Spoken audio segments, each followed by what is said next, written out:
All right, well, welcome everyone. Thanks for joining us this morning. Welcome you all again to the second edition of StoneX Canada.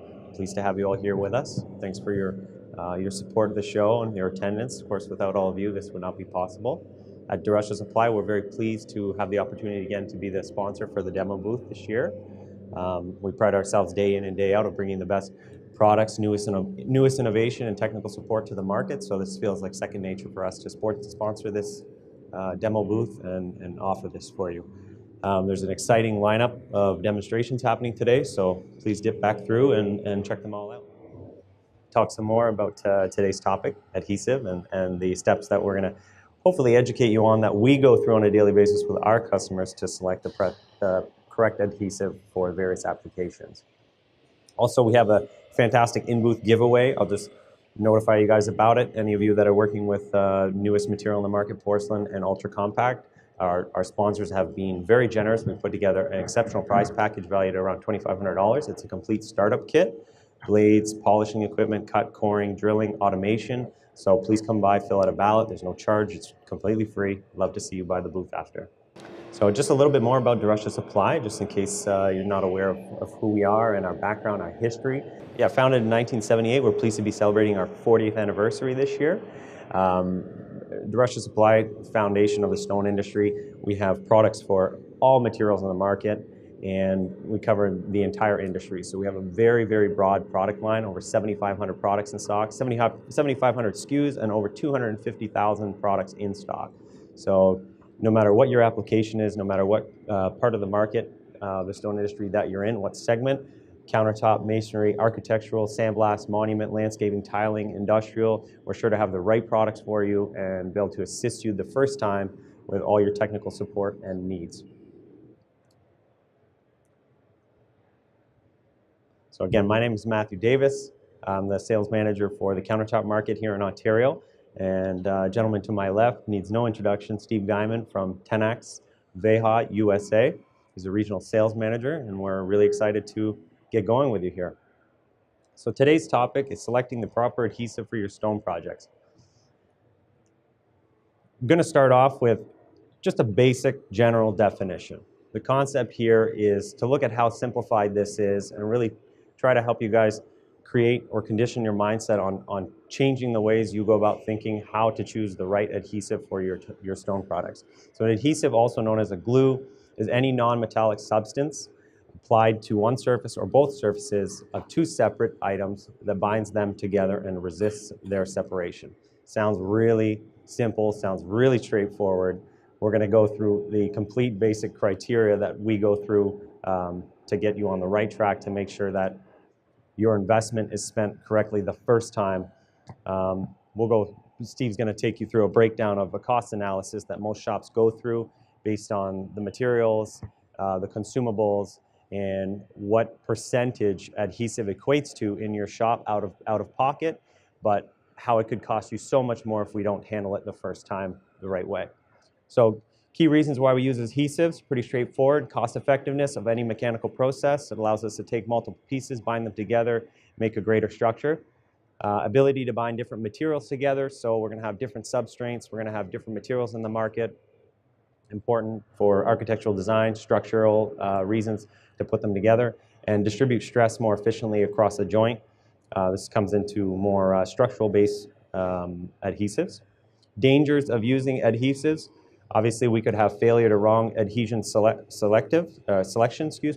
So this is the various criteria we'll go through. Could be UV stability, could be climatic issues. I mean, we're susceptible to great climate here, colds and hots and rainy and wet and snow. So, you know, the variables interior, exterior range from day to day. Also, there's a mixture ratio, which is very important, which is something we'd happily go through if you have any products or any current applications that you're having difficulty with. The mixing application, we're happy to do some in-booth demos after this, and we can teach you how to mix different types of glue and warning signs that maybe stuff is not curing correctly just before you jump into a job. Altering aesthetics or look due to adhesive, so typically this could be a change in color or UV instability, and that goes again with understanding what materials you're working with, the variables that are susceptible to causing this change, and choosing the right product. So obviously our goal is to minimize these failures. It can be dangerous, but most importantly for everyday application, very costly to your business. Oh, sorry. So here's just a few visual examples. Exterior repairs, limestone, countertop. We have, adhesives for architectural stone repair, exterior cladding, miters, countertops.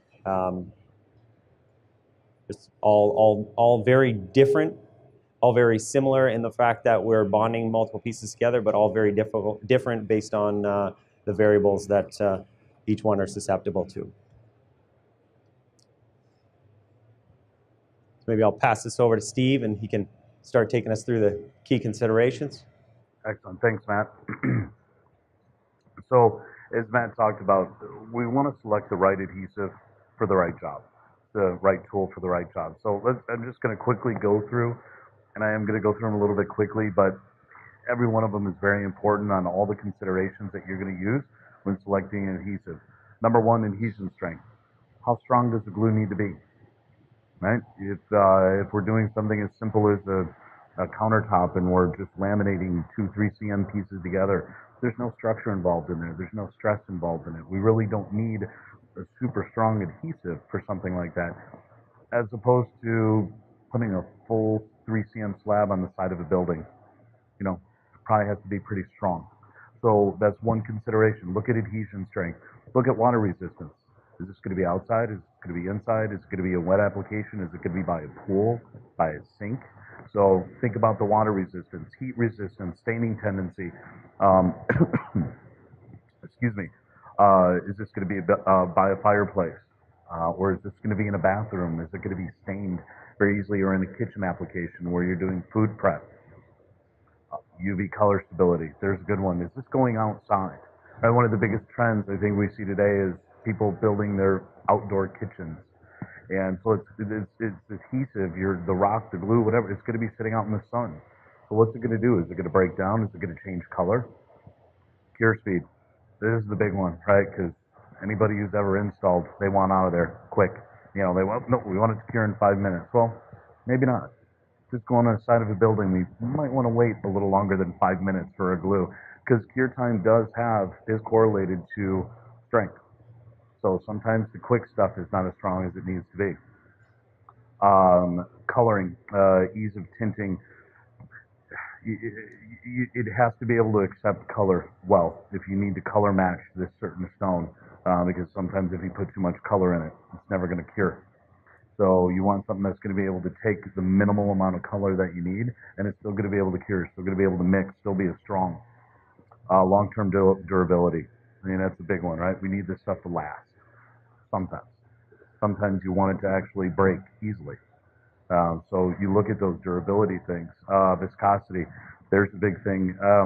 I keep using these examples, but if you're laminating or doing a miter fold and doing that 45 degree, you may need that to be very, very thin, because you want that lamination line to be really, really thin, almost invisible. So it needs to be very, very thin, as opposed to doing a vertical application where I'm going to be putting that slab up above a fireplace. I can't have it run down. It needs to stick up there, so it needs to be thicker. So think about viscosity, flexibility. Matt brought it up. Freeze thaw, right? Things moving outside, shifting. You might need glue to be very, very flexible, or you may need it to be incredibly rigid. So think about, again, it goes to that application, hot life. How long do you have to work with it? Once I mix it up, once I activate it, do I need a couple hours in order to move stuff around and put the other pieces and get it braced, get it into its final place, or do I only need it to last about 5 minutes? Because I got to set it and I got to move. VOC, there's a big important one. VOCs, a lot of the commercial applications, if we're doing any type of green build, if we're doing any LEED certified projects, or just if you're in Mr. and Mrs. Jones' home and they don't want something smelly in their house, VOCs is a big deal sometimes. So you have to make sure that the adhesive that you want low VOCs might be a requirement. Health hazards in shipping, mixing ease, mixing ratio. I've been doing this a long time. Matt's been doing this a long time. I can come into your office, I can come into your shop, and I can show you guys how to do it. Right? But you might have a lot of turnover, or 6 months down the road, you might get the new guy coming in. It has to be easy to use, because otherwise, if it's really, really difficult, if you have to put everything on a scale and mix everything by weight and it has to be an exact ratio, might not be the right application for your team or your install guys. Bonding the damn substrates. Is this going to be, it goes back to the wet application. When we're setting monuments, headstones, and you have your concrete footer, does that have to be perfectly dry? Or can we apply an adhesive that can go to a wet substrate? Shelf life, right? These all expire. It's like a milk. You can't keep it forever. So if we're just going to use a little bit and then it sets up on the shelf for the next 6 months and think we're going to use a little bit again, don't expect it to, some of the adhesive to have the same strength as it did when it was fresh. Cost is my favorite one. And actually we'll get into a little bit more details on the cost here in just a bit. Popular chemistries in stone applications. There's a word that we use universally. Everybody says, I need epoxy. Give me some epoxy. I just need some epoxy for this. Well, epoxy is actually a very, very specific type of glue, but we use it to sometimes cover this all. So the nomenclature, what you want to be calling this, you do want to be very, very specific, because the different chemistries, the different types of adhesives, the strengths vary, and the set times, the cure times, the workability, those vary. So if you start out going down to, probably the most popular, the most cost-effective is a polyester. It sticks to stone. It's a filler, works pretty good, but it's actually not very strong. It's more of a static bond. And what I mean by static bond is like static electricity. Remember as a kid, took the balloon and it would stick there on your shirt. That's a static bond. There's no chemistry going involved. It's not bonding itself on a molecular level to the substrate. So it works, it fills, but again, we're talking maybe that lamination that we're doing to do that 3/6 or the 2/4 buildup on the edge. I don't need it to be very strong. I just need to fill it in and be thin. You can get into acrylics. Those are, they're probably more popular in the color matched cartridges. They're strong. We're starting to get into chemical bonding now. There's a little bit of mechanical, a little bit of chemical going on. Very, very easy to use, but they can also be a little bit more expensive. But they're easy to use, so maybe you're saving a little bit of time there or money there. And I'm going to jump all the way over to epoxies. This is, everybody in the monument industry, sculptures or setting mausoleums. Everybody's using epoxy. In our world, it's one of the strongest adhesives we have. And they vary everything from a 5-minute cure time to a 5-hour cure time. And that changes its strength. So it goes back to those key considerations of what we're doing. And then the cool thing that we've been doing over the past really 5 years plus is we got a bunch of cool chemists that are taking and mixing all these together. So we need the strength of an epoxy, but we want it really, really easy to mix, like a polyester. So it's just simple for the guys out in the field. There's no scales, there's no nothing. So that's when we come up with maybe a poly epoxy or vinyl esters or urethane-based chemistry glues. So which can be used outside. They're completely UV stable. They're never going to yellow. They have excellent freeze thaw. So that's where we start getting into those considerations that we talked about earlier.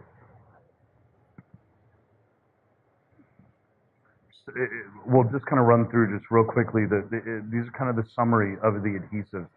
And again, we can make this available to you guys or take a picture of it. I like what you're doing. And so you can see. So we're talking about the acrylics, and we're just going down what we talked about in all those considerations. So like an acrylic, it's generally an indoor glue. It is not UV stable. What I mean by UV stable is it will change color. It'll start to yellow. Moisture applications is possible. Some of the acrylics can definitely be used in a wet environment. Common applications, chip repair, doing seams and countertops, miters. Then we get into like polyesters. Absolutely indoor only, never to be used outside. Completely not UV stable. Definitely not meant to get wet. But it's very inexpensive. And again, for non-structural, I'm sorry, man, I'm standing in front. And then you get into epoxies, right? The strong stuff. You get in, it's definitely indoor, outdoor. It's not UV stable. It will yellow in the sun. Definitely can go into wet applications, and it's structural. Epoxies are a structural adhesive. And then you can get into all the different hybrids, the vinyl esters, the polyepoxies, the urethane-based type glues or adhesives. You know, this is probably the best of all the world. So we can use indoor, outdoor. It'll never change color. It'll never yellow. Definitely could be used in wet applications, and you can use it really for all this. All falls into that category. So that's where you're kind of getting the best of everything. Everything that you guys want, ease of use, easy to mix. Yes, sir. Yes, it is structural. Absolutely. Oh, one more Oh, question. yes. Sorry. Yes. Under flexibility, yes. So, to some degree, I'm sorry. He asked about can we cover which ones of these are flexible?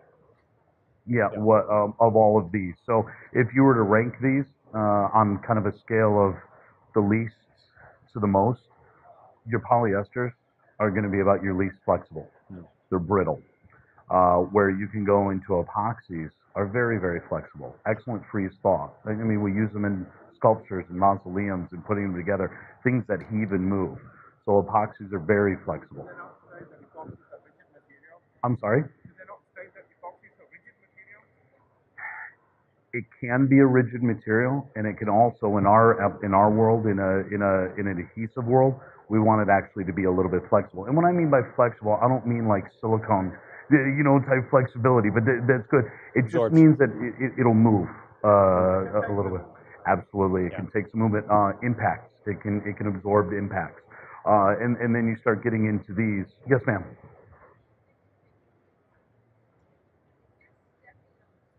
Mhm.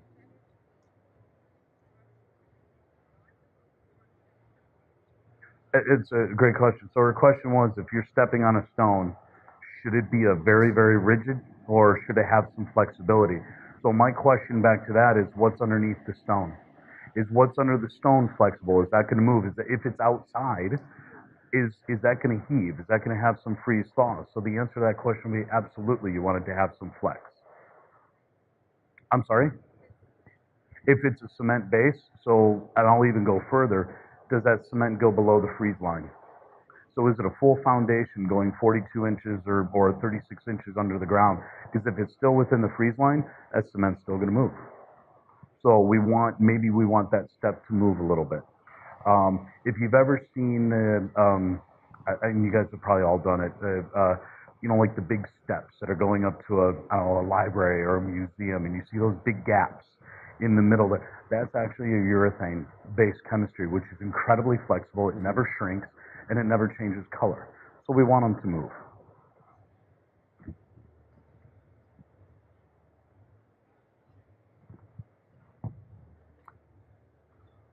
Surface prep. 90% of everything you guys do for the adhesives, selecting it, all those things, all the key considerations mean nothing if the surface isn't prepped, if it's not clean, if it's glue that cannot take moisture or won't bond to something that's wet, you got to dry it. Is it hot? Is it cold? Does temperature have an effect on that cure time of that adhesive? Some of the urethane-based chemistries, absolutely not. It's temperature irrelevant. When you're getting into the polyesters, absolutely. If it's cold, it just takes longer to cure. Some of the epoxies, they have a minimum temperature. If it goes below it, it'll sit in basically a state until it gets warm, and then when it warms up, it'll start to react. So does the surface have to be roughed up, free of oil, all those kind of things. The surface prep is the most important. Yes, sir.